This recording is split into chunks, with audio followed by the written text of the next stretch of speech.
Thank you very much. Vijana ria. Vijana ra. Vijana tibim. Vijana tialala. Asanteni sana. Kwa baba wetu warembo hai. Warembo mwe. Wewe pia ni mrembo kweli.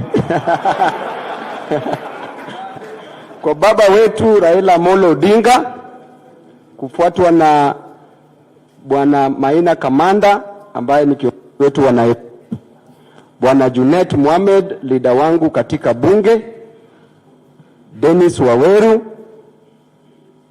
na viongozi wote. Bwana Yesu asifiwe. Mimi kama kijana wenyu niko na maneno machache zaidi. Na jambo la kwanza tunasema ya kwamba disloyalty to Raila Amolo Odinga is loyalty to Satan. Therefore, as a youth leader, when you are seated here, the first rule, Baba is always right. Second rule, Baba is never wrong. Third rule, if rule number 2 fails to apply, refer to rule number 1. Vijana ria, vijana tilim. Jambo nyingine, the youth must never be used, must never be misused, and must never be abused by the wheelbarrow politics. Therefore, the youth must decide the destiny that they want. Hatutaki mambo ya kuyumba. Leo youth ako hivi, kesho tunakuona tanga. If you are white, you are white. If you are black, you are black. And penye tuko hapa, we are white. As the youth of this nation and the youth of Nairobi, you must be on the menu, you must be in the menu or on the table. The youth must eat, and if you are eating, you will be eaten if you are in the menu. And if you can't be on the table, break that table. Vijana ria, vijana tubim. Fidel Castro was a president as a youth. Thomas Sankara was a president as a youth. Muammar Gaddafi was a president as a youth. What are you waiting for? 2022, a youth in Nairobi, a youth in Kenya must be MCA, must be member of parliament. Hapo president ndio tusikuone.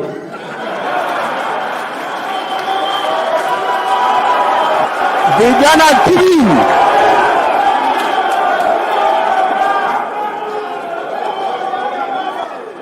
The youth, I want to tell you one thing. Ruto has been talking about dynasties. Today, I want to tell you about dynasties as a mathematician. And from the founding fathers, Jomo Kenyatta, because according to Ruto, a dynasty is a person who has served longest in government.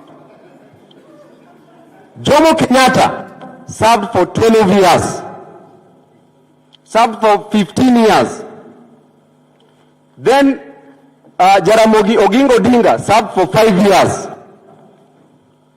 Then we come to Baba. Baba has served for 20 years. Then we go to Uhuru Kenyatta, has served for 20 years. Then we go to Moi. Moi served as a president for 24 years and a vice president for 12 years, a total of 36 years. Then William Samoei Ruto has served for 25 years. Therefore, when you combine the first president and the first vice president of this nation, the founding fathers of this nation, they have served for a total of 20 years. Therefore, Ruto is the biggest dynasty alive. If we go by the definition that being a dynasty is due to the fact that you've served the longest in the government, Ruto becomes the biggest dynasty alive.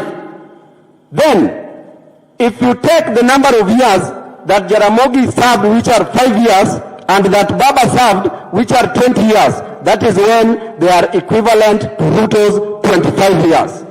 So who is the biggest dynasty alive? Now, I want to tell you that Ruto is the biggest dynasty alive, and Ruto is the most competent leader alive.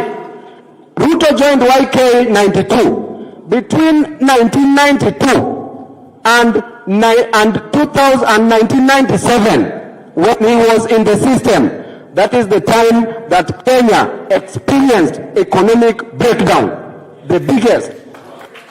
Then, between 2002 and 2007, Ruto was in opposition, which he was doing better in that opposition. Then, between 2007 and 2013, Ruto was made a minister for agriculture, and he was dismissed for corruption and incompetency. Then, in 2013 to 2017, which will end in 2022, we've experienced the greatest rate of corruption ever since Kenya was born. And Ruto has been in that system. Therefore, Ruto can only do better in opposition from the time he was there in 2002 and 2007. When he's in government, there's a high rate of he's incompetent, he is corrupt, and is the biggest dynasty alive. Therefore, Baba, I want to tell you, with my mouth neighboring my nose, that number one, you are with Kenyans. You have the numbers. And now, we shook hands with His Excellency Uhuru Muigai Kenyatta. You also have the state. So Ruto is nothing. Thank you.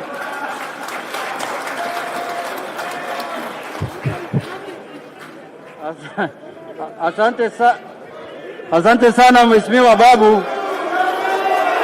Haya.